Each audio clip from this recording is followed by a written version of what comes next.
Hello friends, आज अपने इस पहले पॉडकास्ट सर्जिकल ऑन्कोलॉजी सॉल्यूशन से हम आपका स्वागत करते हैं। आज मैं सबसे पहले आपको अपने टीम से इंट्रोड्यूस करवाऊंगा, जिसमें हमारे doctor Anadi Pachauri, doctor Aman Rastogi and doctor Shriniket Raghavan ये हमारे साथ में रहेंगे। डॉक्टर अनादि, प्लीज़ आप अपने बारे में कुछ बताएं। नमस्कार, मैं doctor Anadi Pachauri, I'm a cancer surgeon, surgical oncologist. I did my graduation in surgical oncology from Tata Memorial Hospital, Bombay. Presently, हम लोग as a team surgical oncology solution के लिए ग्रुप के लिए काम करते हैं। हम डॉक्टर श्रीनिकेत, डॉक्टर अमन और मैं, हम सब लोग मिलके कैंसर के ट्रीटमेंट, कैंसर से रिलेटेड पेशेंट्स की प्रॉब्लम और different aspects of cancer treatment को कवर करते हैं। नमस्ते, मैं doctor Shriniket Mohan Raghav, consultant surgical oncologist. I am part of our group of surgical oncologist which we call surgical oncology solutions. मैं एक टाटा मेमोरियल हॉस्पिटल मुंबई से ट्रेंड सर्जिकल ऑन्कोलॉजिस्ट हूँ with additional training in colorectal oncology, thoracic oncology and peritoneal surface malignancies.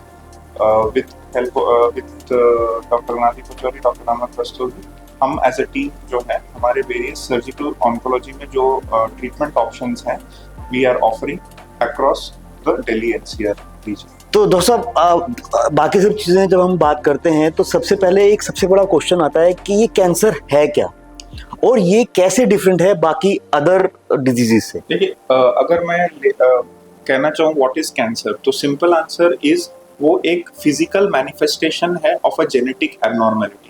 हमारा जो genetic code होता है उसमें एक abnormality either as a inborn mutation या फिर बाहर से ड्यू टू मॉडिफिकेशन जो म्यूटेशन आता है उसके वजह से हमारा जो एक होम्योस्टेसिस, जिससे हमारे सेल्स पैदा होते हैं, डिवाइड करते हैं, मैच्योरिटी रीच होते हैं, फिर ओल्ड एज में खराब होके रिप्लेस हो जाते हैं। ये जो साइकिल है, इस साइकिल को एक शॉर्ट सर्किट कर देते हैं एंड एक सर्टेन ग्रुप ऑफ सेल्स होते हैं जो आउट ऑफ कंट्रोल होके प्रोलिफरेट स्प्रेड होना चालू होते हैं। वो आइदर लोकली ग्रो हो सकते हैं या लोकल एक जगह से स्प्रेड होकर दूसरे ऑर्गन्स में जा सकते हैं। एंड इसको ही हम, अगर मैं इससे ज्यादा सिंपल टर्म्स में आई कैन नॉट से what exactly is cancer. Now the point is, ये मोर और लेस यही फॉर्मेट में सारे कैंसर्स शुरू होते हैं, बट कोई ऐसा एक तरीका नहीं है जिससे मैं बोल सकूं कि ये चीज अगर हम प्रिवेंट कर दें तो फिर किसी को भी कैंसर नहीं हो सकता। बिकॉज डिफरेंट कैंसर्स में ये जो जेनेटिक ऑल्टरेशन होती है वो अलग तरीके से होती है। कुछ लोगों को जैसे जेनेटिक बीमारियां होती हैं, there are certain almost 3% of cancers of colon जो होते हैं वो जेनेटिक मॉडिफिकेशन जो बर्थ से पेशेंट लेके आते हैं, आइदर थ्रू फैमिली हिस्ट्री या दे डेवलप दैट, तो उनका एक अलग फॉर्म ऑफ डेवलपमेंट होता है।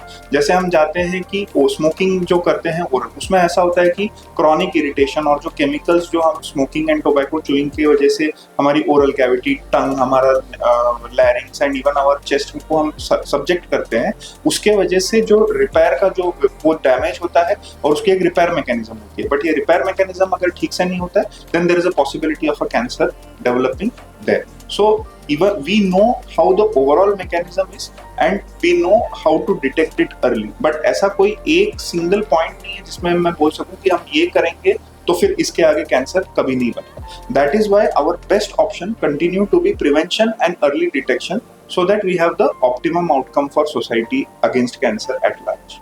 डॉक्टर अनादि, आप सबसे पहले ये बताएं कि आज के टाइम पे सबसे ज़्यादा कैंसर के कौन से कॉमन कैंसर्स इंडिया और ग्लोबली सबसे ज़्यादा पाए जाते हैं?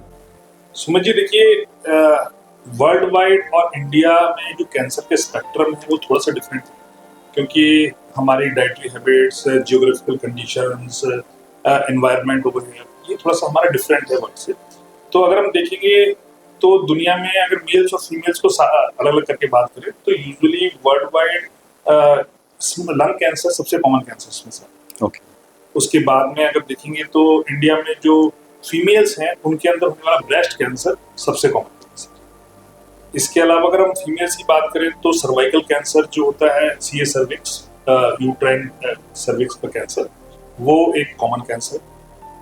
इसके अलावा अगर मेल्स में बात करेंगे तो ओरल कैविटी के कैंसर जो कि रिलेटिवली वर्ल्ड में कम होते हैं बाकी हिस्सों में, इंडिया में टोबैको च्यूइंग हैबिट्स की वजह से रिलेटिवली काफी कॉमन।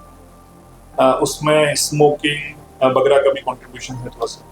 एंड इसके अलावा आपके नेक्स्ट इन लाइन अगर हम बात करते हैं तो abdominal cancer, specially colorectal cancers वगैरह का नंबर। तो इस तरह से अगर देखिए तो ये 4-5 जो मेजर कैंसर्स हैं ये almost like 80% of cancer volume को कवर करते हैं सॉलिड ट्यूमर्स के। सर, इन सब चीज़ों को जानने के बाद आज की डेट में एक सबसे बड़ी कॉमन चीज़ जो लोग कहते हैं कि कैंसर क्यूरेबल है, क्योंकि आज जो हमारा सिनेरियो है उसके अंदर लोग यही समझते हैं कि कैंसर हो गया तो उसके बाद कोई नेक्स्ट चांस नहीं होता। देखिए सुनिए, बेसिकली कैंसर क्यूरेबल वर्ड जो है इसका कैंसर के ट्रीटमेंट में थोड़ा सा बाकी बीमारियों कंपैरिजन थोड़ा डिफरेंटली इसको परसीव करते हैं। जैसे कि अगर ये बोला जाए कि कोई कैंसर 100% क्यूरेबल किसी भी वर्ड को यूज करना, तो इसको मैं बिल्कुल सही नहीं समझूंगा। लेकिन 2-3 चीजों पर बहुत कुछ डिपेंड करता है। एक तो कैंसर हमारा कितनी अर्ली स्टेज में हमने पिकअप किया, उसके लिए कौन कौन से ट्रीटमेंट मॉडलिटी अवेलेबल थे, जो ट्रीटमेंट मॉडलिटी अवेलेबल थे वो क्या पेशेंट ने कंप्लीटली कवर किया, ठीक है। ऐसा क्योंकि ज्यादातर कैंसर्स के अंदर ट्रीटमेंट मल्टी मॉडलिटी ट्रीटमेंट होता है, तो उसके अंदर आपको डिफरेंट सर्जरी के अलावा रेडिएशन, कीमोस, बहुत से आजकल इम्यूनोथेरेपी वगैरह इनको भी कंप्लीट करना पड़ता है। और अगर ये सारी ट्रीटमेंट कंप्लीट की जाती है उसके बाद हम एक कैंसर सर्वाइवल की बात करते हैं कि 5 ईयर % सर्वाइवल पेशेंट का कितना। तो ये अलग अलग कैंसर्स में अलग अलग तरह से किया जाता है। जहां तक क्योर वाली बात है, अर्ली जो कैंसर्स होते हैं उनके कंप्लीट ट्रीटमेंट के बाद में वापस आने के चांसेस मिनिमल होते हैं, लेकिन जो एडवांस स्टेज के कैंसर्स हैं उनमें कैंसर के वापस आने के चांसेस ज्यादा होते हैं। इसके लिए जो क्योर वर्ड है वो एग्जैक्टली उनके लिए इस्तेमाल नहीं कर सकते। स्टेज 4 टाइप के जो कैंसर्स होते हैं वो यूजुअली अनक्योरेबल माने जाते हैं, लेकिन फिर भी मैं ये कहूंगा कि ट्रीटमेंट करो वो सिग्निफिकेंट, क्योंकि ट्रीटमेंट से इवन एडवांस स्टेज के जो कैंसर्स हैं उनमें भी हम रिलेटिवली लॉन्गेविटी अचीव कर सकते हैं। अब समझिए कोई भी इमॉर्टल तो है नहीं, तो अल्टीमेटली हमको एक ऐसा ट्रीटमेंट देना है जिससे कि जितनी भी ज्यादा पॉसिबल लाइफ स्पैन है पेशेंट का वो हो सके, हेल्दी लाइफ हो सके और वो अपने नॉर्मल काम जो भी है वो सब कर सके। तो longevity is something which we can achieve with good treatment definitely. And cure word है वो ज्यादातर लिमिटेड होता है अर्ली स्टेज के ट्यूमर्स के लिए, स्पेशली स्टेज 1 स्टेज 2 के लिए बहुत अच्छी तरह से। स्टेज 3 के भी ज्यादातर पेशेंट क्योरेबल होते हैं, but yes there is always some chances of तो वो हमको अपने। तो जैसा कि सर आपने हमें बताया कि कैंसर की कोई स्टेजेस होती हैं, तो उसके अंदर कितना इम्पोर्टेंट है अर्ली डायग्नोसिस, जल्दी से जल्दी उस चीज को पता करना। देखिए कुछ कैंसर ऐसे होते हैं जो कि ज्यादातर प्री मैलिग्नेंट लीजन से बनते हैं और उनका जो प्रोग्रेशन का जो टाइम होता है वो काफी ज्यादा। तो ऐसे कैंसर्स के लिए, कुछ कैंसर्स के लिए स्टैंडर्ड स्क्रीनिंग प्रोटोकॉल बने हुए हैं, जो कि कुछ स्पेसिफिक फीमेल कैंसर्स के लिए, कुछ मेल कैंसर्स के लिए। फीमेल कैंसर्स में स्पेसिफिकली बात करूंगा, जो मोस्ट कॉमन कॉज ऑफ मॉर्टेलिटीज हैं, जो कि बेसिकली मॉर्टेलिटी एंड जो इंसिडेंट्स हैं लंग कैंसर और सर्वाइकल कैंसर, इन दोनों के लिए स्क्रीनिंग टेस्ट है।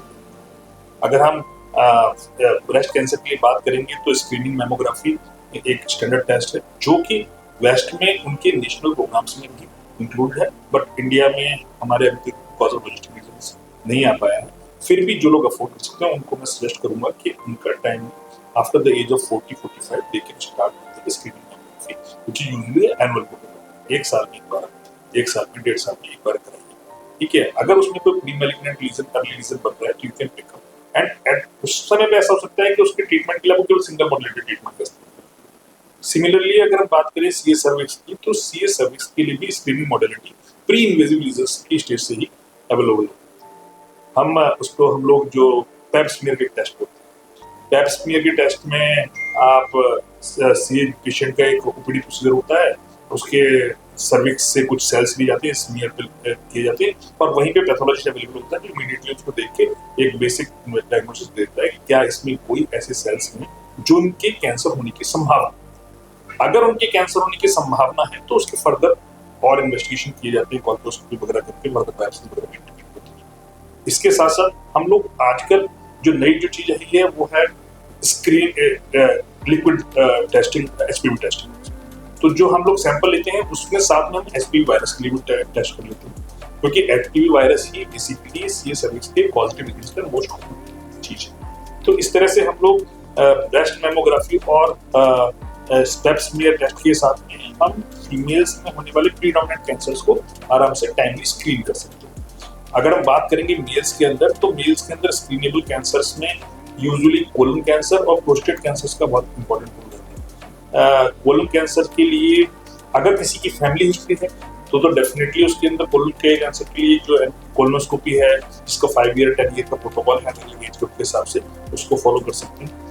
अगर वो ऐसे सेटअप में नहीं है जहाँ पे कोलोनोस्कोपी इजीली विजिबल है, तो बेसिक स्टैंडर्ड टेस्ट जैसे कि occult blood stool blood test या फिर सिग्मोइडोस्कोपी, इनको भी कंसीडर किया जा सकता है। जो पेशेंट किसी भी रीजन से कोलोनोस्कोपी वगैरह नहीं करा सकते, ये अंदर आजकल सिटी कोलोनोग्राफी वगैरह के भी ऑप्शंस अवेलेबल हैं।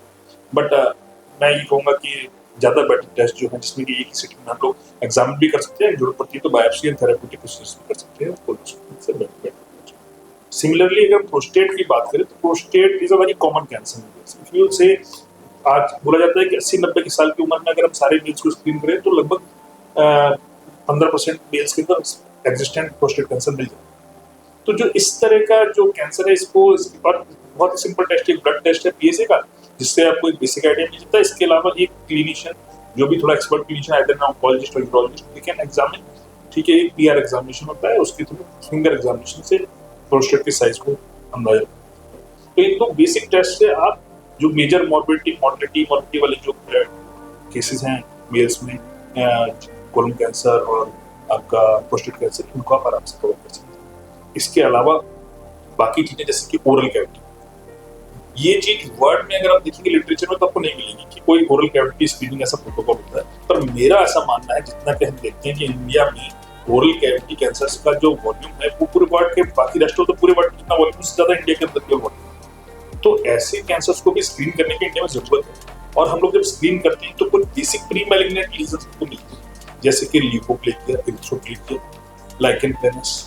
तो ये वो लीजन्स हैं जिनको बेसिक लेजर टेक्निक से भी आप रिमूव कर सकते हैं और फ्यूचर में होने वाले किसी कैंसर को अवॉइड कर सकते हैं। तो इसके अलावा बाकी जो डेंटिस्ट की डेंटल स्क्रीनिंग है वो भी काफी हेल्प करती है, जो स्क्रीनिंग प्रोटोकॉल है। ठीक है, तो मुझे लगता है ग्रॉसली जो मेल्स और फीमेल्स में जो cancer.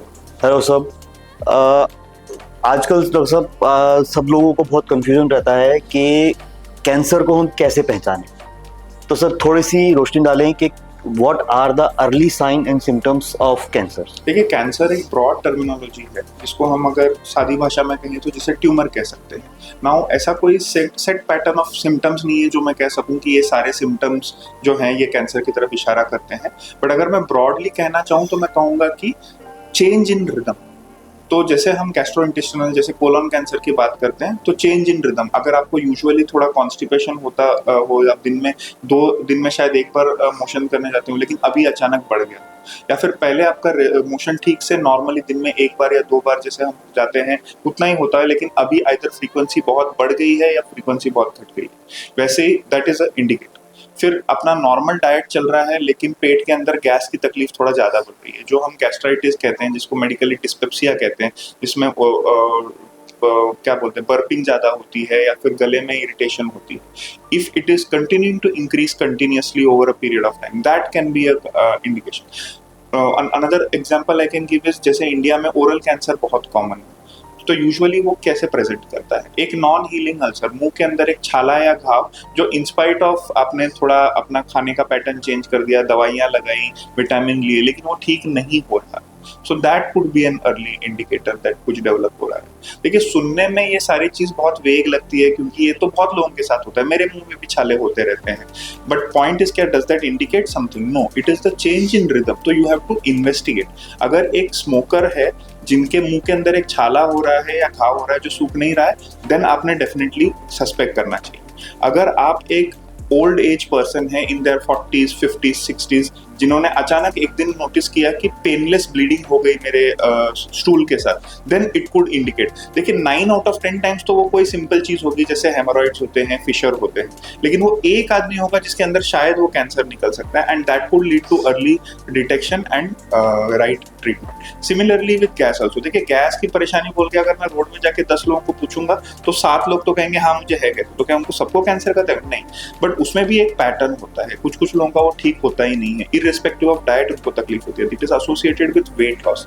These things can be associated with are more common with cancer. So first of all awareness of your own body's rhythm, realising कि कुछ अलग चल रहा है आजकल मेरे शरीर में जो पहले नहीं होता था, and going to the right doctor who could be your family doctor या फिर लोकल हॉस्पिटल में, और getting the right investigation. That is what is important for early detection of cancer. Doctor Raghavan, आपने जैसे बताया कि मल्टी मोडलिटी ट्रीटमेंट है, तो सर्जिकल रोल कितना होता है कैंसर के ट्रीटमेंट में? So, if I want to talk about solid organ tumors, तो solid organ tumors में surgery remains the cornerstone of treatment. जो सर ने पहले भी बात की थी कि complete and final removal of all tumor cells from one region जो अचीव होता है, in most cases of solid malignancies वो सर्जरी से ही अचीव होता है। But I would say it is a key modality, but it is not the only modality. For solid organ tumours, जैसे मैं कहूँगा ऑर्गन्स के जो कैंसर्स होते हैं, radiation and chemotherapy are also very important. ये आइदर सर्जरी से पहले दिए जाते हैं ताकि ट्यूमर छोटा हो, सर्जरी का जो एक्सटेंट लगे वो कम हो, या आसपास में जो स्प्रेड हुआ हो उसको कंट्रोल किया जाए, या सर्जरी के बाद दिया जाता है। So after there has been a satisfactory surgery in which the tumour has been removed with good margins, अपने सारे लिम्फ नोड्स क्लियर कर दिए, लेकिन इसके बाद भी we want to ensure that the chances of cancer coming back are reduced. तो उसके लिए हम कीमोथेरेपी और रेडिएशन जो है यूजुअली लोकली एक्ट करता है, तो लोकल रिकरेंस कम करता है, and chemotherapy systemic therapy which includes chemotherapy, immunotherapy, targeted therapy, वो सिस्टमिक रिकरेंसेस मतलब दूसरे ऑर्गन्स में आने के चांसेस कम करता है। सो अगर टेक्निकली अगर हम एकदम ये बोले तो even the smallest tumour if it is more than 1 centimetre usually उसकी खुद की ब्लड सप्लाई आ गई होती है। तो in that sense all of them have some chance of recurrence. That is the reason कि हम फर्स्ट स्टेज में भी अगर ट्यूमर पकड़ा जाता है तो we can never say full and final कि हाँ ये तो 0% चांस है वापस आने का। There is no such thing in oncology level. With the help of all these 3 modalities we are able to minimize the chances of cancer coming back and maximize the chances of good short term as well as long term oncological outcomes. Doctor Aman, एक बहुत ज़्यादा common question हम देखने में आता है, जैसे लोग ये कहते हैं कि फैमिली हिस्ट्री का कैंसर या जेनेटिक्स में जेनेटिकल कैंसर है, इस पे बारे में कुछ बताइए आप। फैमिली हिस्ट्री ऑफ कैंसर्स और I will say hereditary cancer जो होते हैं 2 डिफरेंट टर्म्स हैं, बट हम बहुत डिटेल में उनके बारे में नहीं जाएंगे। सो कॉमनली जब भी हमारे पास कोई पेशेंट किसी प्रॉब्लम को लेके आता है, किसी पर्टिकुलर कैंसर को लेके आता है, तो हम जनरली उनसे पूछते हैं कि क्या आपके यहाँ फैमिली में फर्स्ट डिग्री रिलेटिव्स, यानी कि आपके फादर की साइड या मदर की साइड या फिर आपके ब्रदर सिस्टर्स या फिर आपके I think siblings also plus, तो उनमें कोई कैंसर की पहले कोई कैंसर के लक्षण रहे हैं या फिर कोई कैंसर डायग्नोज हुआ है। बिकॉज ऐसी कुछ जीन्स होती हैं जो हेरिडिटरी में बेसिकली सक्सेसिव जनरेशन्स में ट्रांसफ़र होती हैं। सो ऐसा नहीं है कि अगर मदर को या फादर को कहीं कैंसर की हिस्ट्री रही है तो आपको 100% होगा, बट अगर हम इन पेशेंट्स को, इन हाई रिस्क पेशेंट्स को अर्ली डायग्नोज कर लेते हैं या हमें इनकी हिस्ट्री अर्ली पता लग जाती है, तो हम कुछ प्रोएक्टिव स्टेप्स ले सकते हैं, जैसे कि हम इन्हीं पेशेंट्स में अर्ली एज से हम स्क्रीनिंग स्टार्ट कर सकते हैं, सो दैट अगर इन लोगों को कैंसर होता भी है तो हम अर्ली स्टेज में डायग्नोज कर सकते हैं। तो वहाँ रोल आता है हेरिडिटरी कैंसर्स का। आप पूछो कि अवॉइड कर सकते हैं हम हेरिडिटरी कैंसर्स को? अवॉइड नहीं कर सकते। We can take proactive steps, we can try to basically diagnose it in early stage, but we can't avoid it completely. So doctor Anadi, एक मेन क्वेश्चन जो सबसे ज़्यादा जरूरी है वो ये है कि what is surgical oncology, and इतने सालों के अंदर ये कितनी इवॉल्व हुई है, कितनी इम्प्रूवमेंट है, उसके ऊपर आप बताएं सर। ये तो काफी ट्रिक क्वेश्चन पूछा किया। बेसिकली जो सर्जिकल ऑन्कोलॉजी का जो स्पेक्ट्रम है वो बहुत वाइड है। इनफैक्ट अगर हम बात करें तो बहुत प्रीवियस एरा से इनफैक्ट हमारे लिटरेचर में जो सुश्रुत संहिता वगैरह हैं उन सब में भी आप देखोगे तो सर्जिकल ऑन्कोलॉजी का मतलब they also use to treat some tumours. उनका भी कुछ अपने जो भी उनके बेसिक इंस्ट्रूमेंट्स थे उनसे अपना कुछ सर्जरी करते थे। अब अगर हम करंट सिनेरियो की बात करें तो surgical oncology is a important part of cancer management. इसमें स्पेशली जैसे मैंने बताया कि आपको medical oncology, radiation oncology, surgical oncology और इसके अलावा आजकल जो नई न्यूक्लियर मेडिसिन वगैरह के थेरेप्यूटिक न्यूक्लियर मेडिसिन के ऑप्शंस भी इन सब चीजों में ऐड होते हैं। बट सर्जिकल दो इसमें से जो ट्रीटमेंट मॉडलिटीज हैं वो लोकल ट्रीटमेंट करने के लिए यूज होती है। इसमें से एक है सर्जरी पार्ट एंड दूसरा है आपका रेडिएशन पार्ट। ये यूजुअली लोकल एरियाज में दिया जाता है। हमारे जो कैंसर ट्रीटमेंट में जब हम बात करते हैं तो हमारे जब लिटरेचर स्टडी करते हैं तो बहुत बार सुनने में आता है कि हमारा गोल है कि भाई कैसे भी करके एक पैथ सीआर अचीव हो, जो आपको भी मेडिकल ऑन्कोलॉजी से बात करेंगे तो पता है। पैथ सीआर का मतलब क्या है कि बॉडी में से ट्यूमर की सारी सेल्स खत्म। Surgical oncology is a way in which you can achieve path CR by a simple surgery. आपकी बॉडी में से अगर वो ट्यूमर लिमिटेड है एक एरिया के अंदर और आपने सर्जरी करके उसको निकाला तो आप कंप्लीटली आपकी बॉडी से ट्यूमर की सारी सेल निकल। तो जो basic principle of surgical oncology है वो यही है कि आपकी बॉडी से एग्जिस्टेंट जो भी ट्यूमर है वो कंप्लीटली निकल जाना चाहिए। उसके बाद में कोई भी positive cells, at least visible positive cells नहीं बचनी चाहिए। तो this is basically the basic concept for surgical oncology. एक क्यूरेटिव सर्जिकल कैंसर सर्जरी का मतलब यही है कि आपने ट्यूमर को सारी जो भी पॉसिबल सेल्स है बॉडी के अंदर से उनको कंप्लीटली निकालना विद डिसेंट मार्जिन, ताकि कोई पॉसिबिलिटी भी नहीं बची है कि उसमें कोई और सेल्स छूटे। अब जहां तक आप बात कर रहे हैं इवोल्यूशन, तो मैंने आपको बताया कि सुश्रुत संहिता से भी टाइम से स्टार्ट हो गई थी सब चीजें, लेकिन फिर धीरे धीरे करके जब अब जो चेंजेस आ रहे हैं सर्जिकल ऑन्कोलॉजी में, अब basically surgical oncology is a combination of two things. One, evolution of surgical skills and second evolution of technology. तो जो पार्ट अब जो ऐड होते जा रहे हैं, स्किल्स भी इंप्रूव होती जा रही हैं, लोग की हमको एनाटॉमी का बेटर आइडिया है। उससे ज्यादा जो चीज ऐड हुई है वो है कि उसमें टेक्नोलॉजी बहुत ऐड होती है, क्योंकि अब हर चीज में टेक्नोलॉजी का इन्वॉल्वमेंट आ रहा है, तो डेफिनेटली सर्जरी में भी टेक्नोलॉजी का इन्वॉल्वमेंट है। और जो ये टेक्नोलॉजी है ये अलग अलग तरह से हमारे जो फील्ड में हमको हेल्प करती है। अगर मैं बात करूंगा कि हम जैसे जो सर्जरीज पहले जमाने में एक बड़े इंसिजन से जो सर्जरीज करनी पड़ती थी वो आजकल फोकस्ड होकर मिनिमली इन्वेसिव सर्जरीज में कन्वर्ट हो गई है।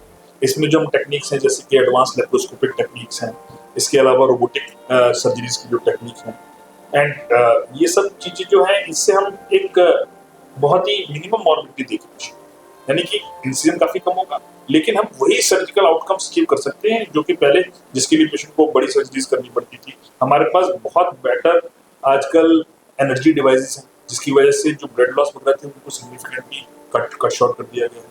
आज जो सर्जरी में पहले एक्सपेक्टेड ब्लड लॉस 1 लीटर के आसपास के होते थे वो आज 10 ml 20 ml हो जाती है। लैप्रोस्कोपिक और रोबोटिक सर्जरी के जो एवरेज ब्लड लॉस जो है ट्रिपल ब्लड लॉस है वो 100 ml 200 ml की रेंज में आती है। जो सर्जरीज केसेस में ओपन सर्जरीज में जिनमें 500-600 ml तक का एक्सपेक्टेड ब्लड लॉस होता है नॉर्मल ब्लड लॉस। तो ये जो एडवांसमेंट है ये पेशेंट पॉइंट ऑफ व्यू से बेटर है, surgical outcome point of view से। इसके अलावा आजकल इमेज गाइडेड सर्जरीज का रोल बहुत बड़ा है। इमेज गाइडेड सर्जरीज में स्पेशली हम जो अगर ब्रेन ट्यूमर वगैरह करते हैं तो न्यूरो नेविगेशन वगैरह यूज करते हैं, हम लोग भी इमेज का यूज करते हैं। इसके अलावा इमेजेस में जो स्पेसिफिकली कुछ डाई हैं जो हमारी आईसीटी डाई वगैरह है इनकी इससे स्पेसिफिकली यूज करते हैं जो कि हमें ऑर्गन की वैस्कुलैरिटी वगैरह प्रोसेस करने में काफी मदद करती है। आपके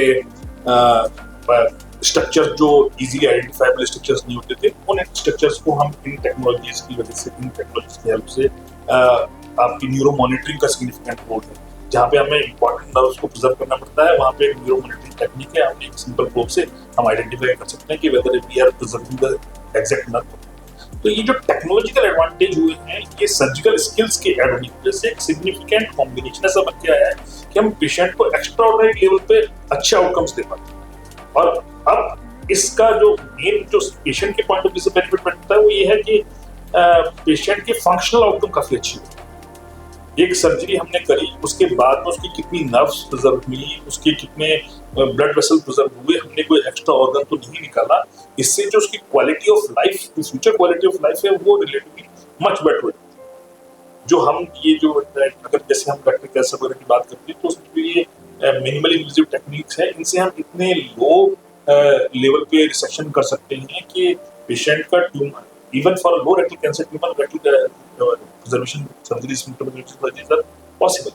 So with this technology plus this skill set improvement, ultimately we are going to a level जहाँ पे हम लोग पेशेंट को बेस्ट ऑन्कोलॉजिकल आउटकम भी दे सकते हैं और साथ साथ हम पेशेंट को एक बहुत ही बढ़िया फंक्शनल आउटकम दे सकते हैं। Quality of life is very high and जो हॉस्पिटल स्टे, जो ब्लड लॉस, मॉर्बिडिटीज हैं, ये सब सिग्निफिकेंटली रिड्यूस होते हैं। तो डेफिनेटली काफी इवोल्यूशन हुआ।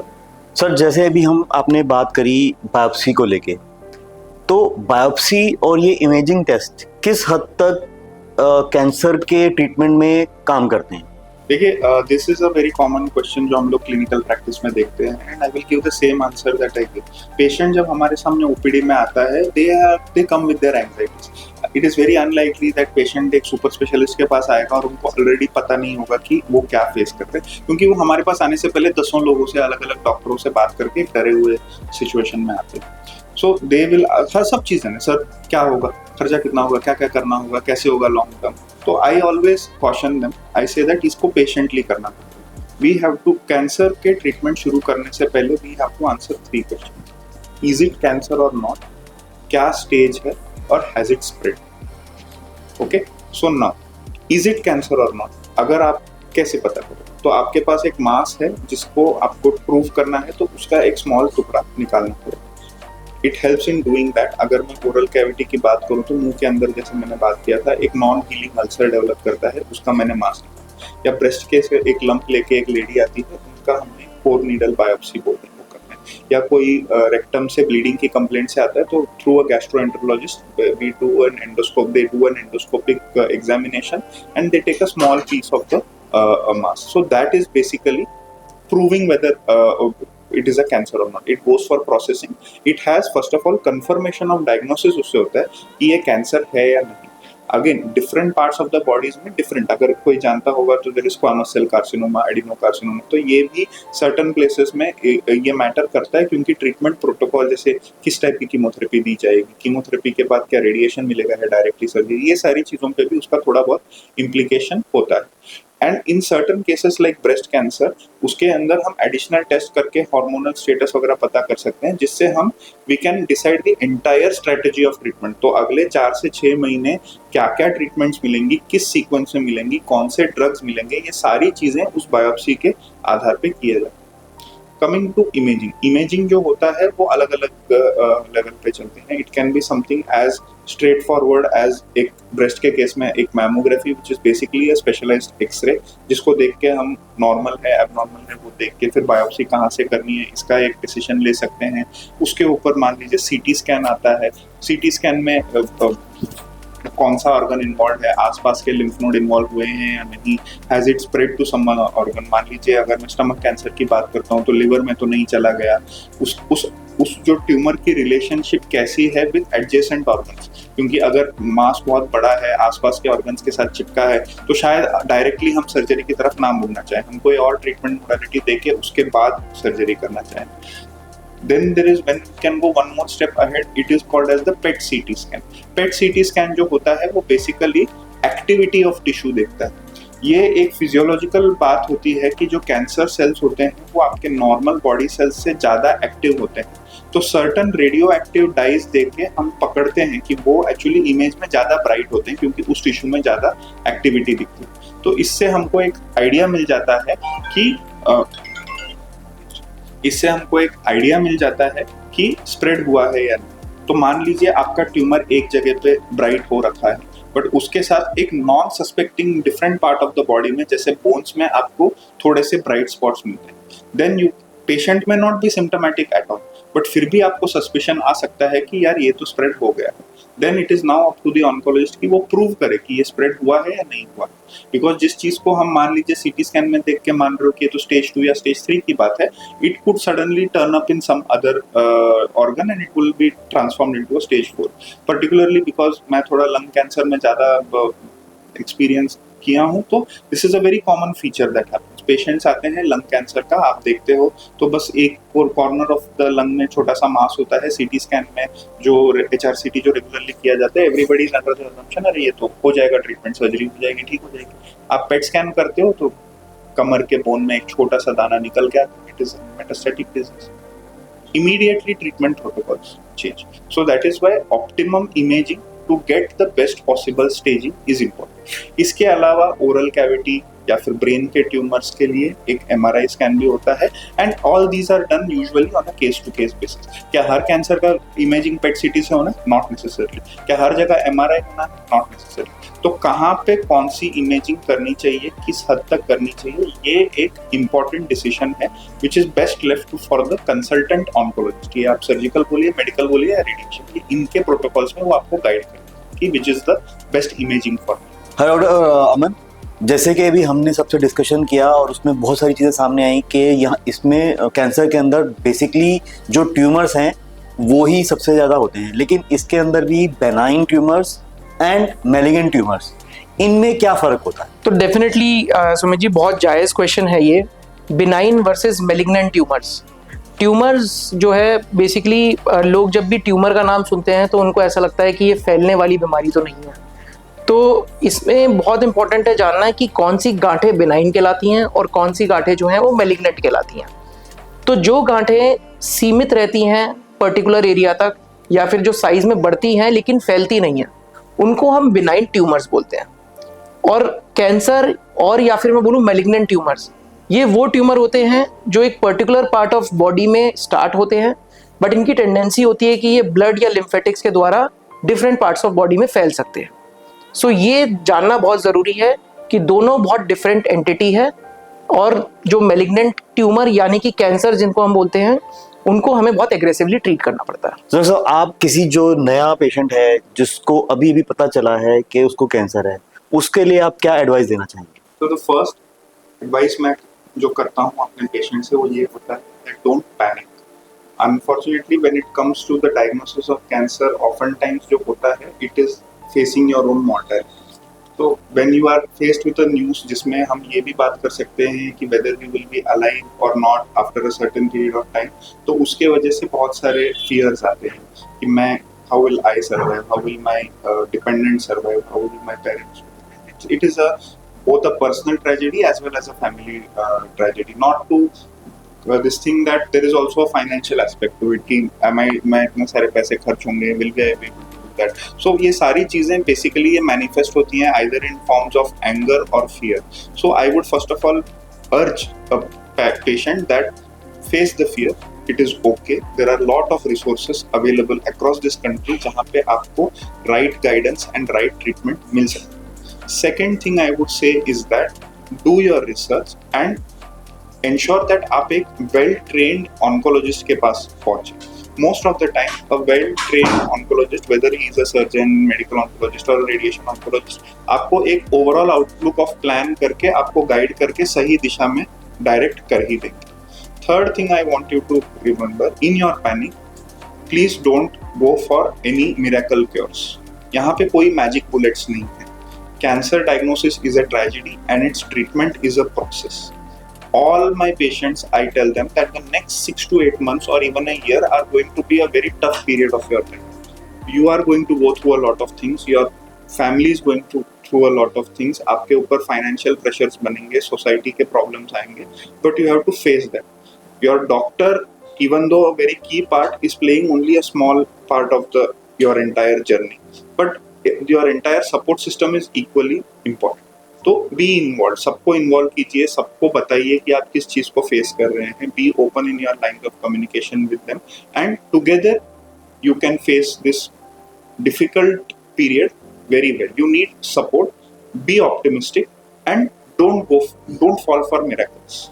That would be my 3 point. Doctor Raman, आजकल हम बहुत सुनते हैं कि कैंसर की सर्जरी के लिए मिनिमल इन्वेजिव सर्जरीज का हम यूज करते हैं, वो क्या होती हैं और उनके क्या बेनिफिट होते हैं?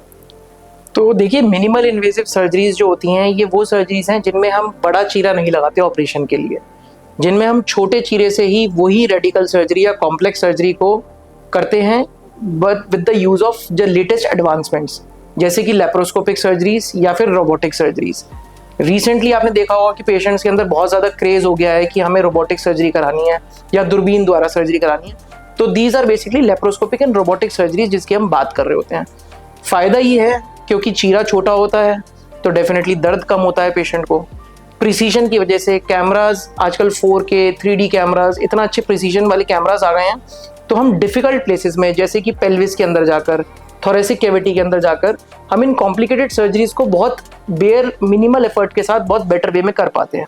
तो हमारा प्रिसीजन बढ़ जाता है उस चीज़ के लिए। So because of these all things patient की पोस्ट ऑफ रिकवरी बढ़ जाती है और पेशेंट जो होता है वो जल्दी डिस्चार्ज हो जाता है। सो इसलिए आजकल मिनिमल इन्वेसिव सर्जरीज जो होती हैं उनको डेफिनेटली मोटिवेट किया जाता है और पेशेंट्स को इनको करवाने के लिए भी हम जो है पुश करते हैं, just for their own benefit. Thank you doctor साहब, आपने बहुत सारी चीज़ें बताई कि कैसे हम कैंसर को प्रिवेंट कर सकते हैं। लेकिन आज के टाइम पे हम रोज़ आए दिन कई तरह के मिथ्स हैं कैंसर के बारे में जिनको हम सुनते हैं, तो थोड़ा उनके फैक्ट्स के बारे में बताइए जो बहुत कॉमन मिथ्स हैं अबाउट द कैंसर। देखिए, ये एक मेजर प्रॉब्लम है।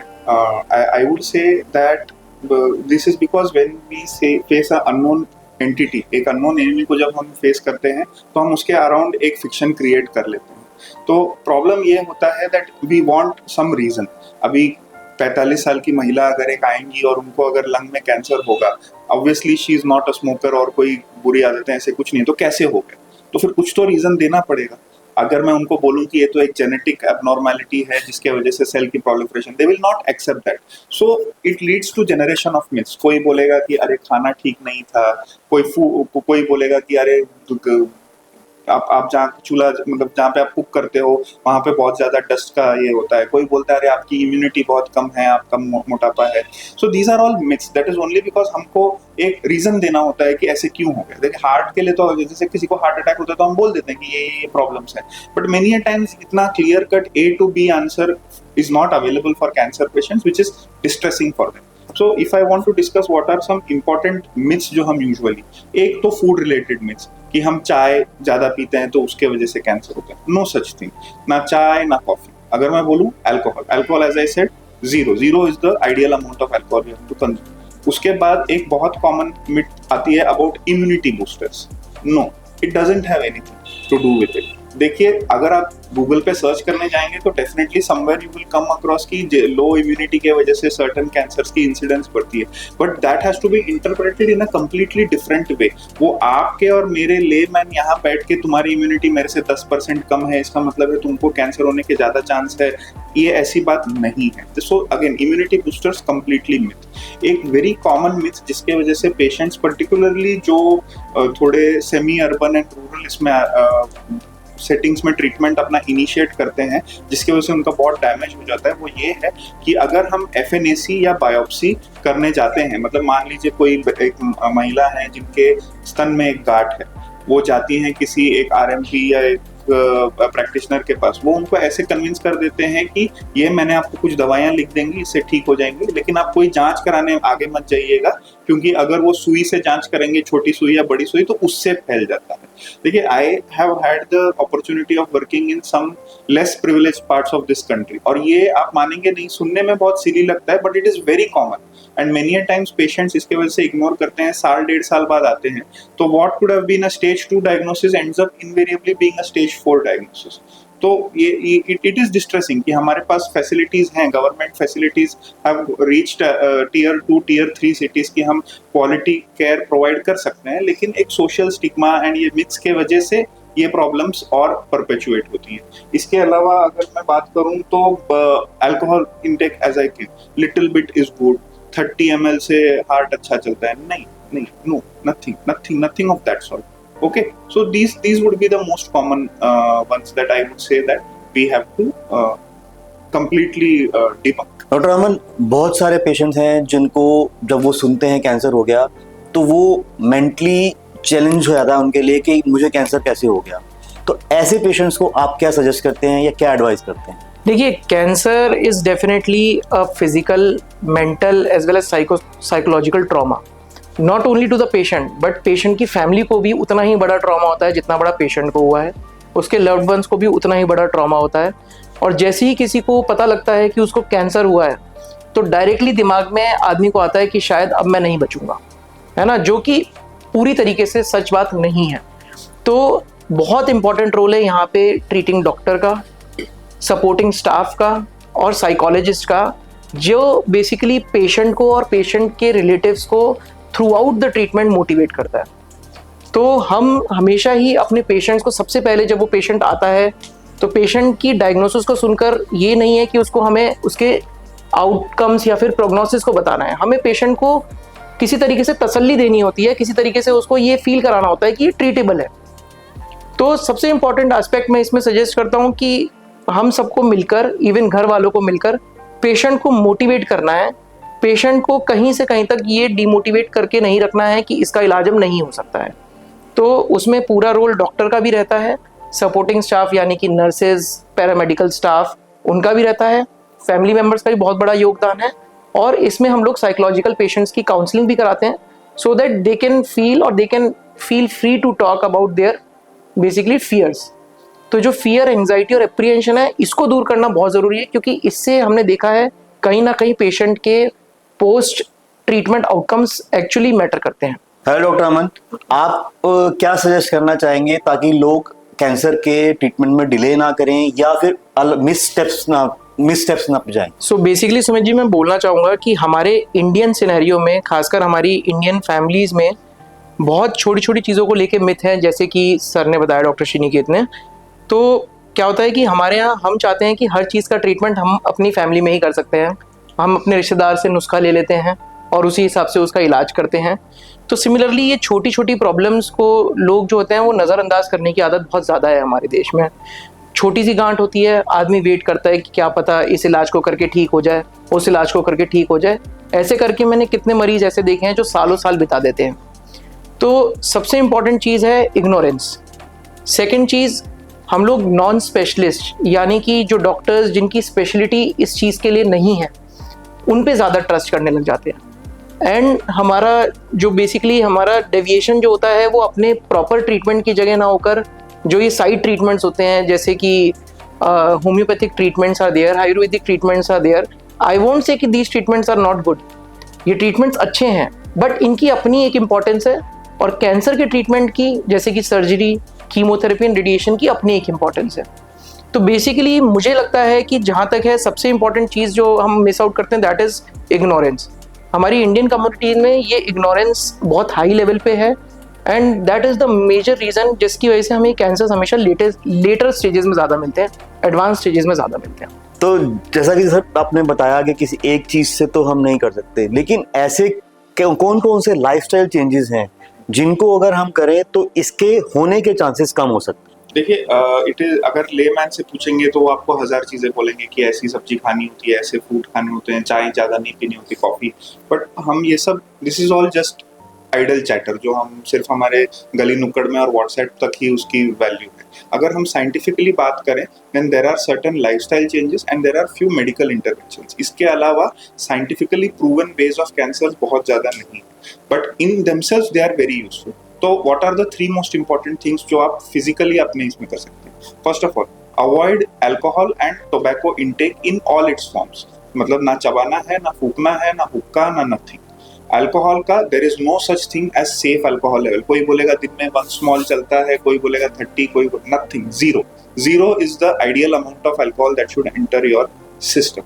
Then next is avoiding obesity, breast cancer, endometrial cancer and to an extent some forms of esophageal cancers। ये ऐसे cancers हैं जो definitely associate होते हैं obesity के साथ। That means कि आप just by doing weight control, regular exercise, there is a good chance of preventing these cancers from happening. Third thing is physical activity. Now WHO के अगर वेबसाइट वगैरह में आप जाएंगे तो they are a very big proponent of regular physical activity. Physical activity by its own, leads to certain physiological changes in your body with weight loss as well as otherwise, जिसके वजह से cancer के होने के chances कम पाए जाते हैं. And this is been proven through studies in multiple societies. ये तो हो गए जो हम यूजुअल सुनने में बहुत आसान लगते हैं, but believe me, if you want to do it with a certain discipline, these are very difficult interventions for regular people to do in a day to day life. अगर हम मेडिकल इंटरवेंशंस की बात करते हैं तो जो एक बहुत क्रिटिकल चीज है जो हम आज ला सकते हैं, that is vaccine prevention of cancer. So मैं बात करूंगा 2 पर्टिकुलर वायरसेस की. एक तो HBV, hepatitis B vaccine, and HPV, human papilloma virus vaccine. ये 2 फ्रीली अवेलेबल है इंडिया में. तो अभी थ्रू प्रोग्राम किए जाते हैं. इसके थ्रू आप लिवर कैंसर का अवॉइड कर सकते. When I say avoid, I am talking about almost 95% reduction in prevalence of disease. तो हेपेटाइटिस बी के साथ एसोसिएटेड लिवर कैंसर और HPV के साथ associated cervix cancer, anal canal cancers and certain forms of oral and oropharyngeal cancer. इसकी almost 90 to 95% reduction in incidence and prevalence देखी गई है. ये सारे वैक्सीन फ्रीली अवेलेबल हैं, थ्रू गवर्नमेंट प्रोग्राम अवेलेबल है, and it is scientifically proven that these are the only lifestyle intervention जिससे हम डेफिनेटली कैंसर की इंसिडेंस कम कर सकते हैं इन सोसाइटी.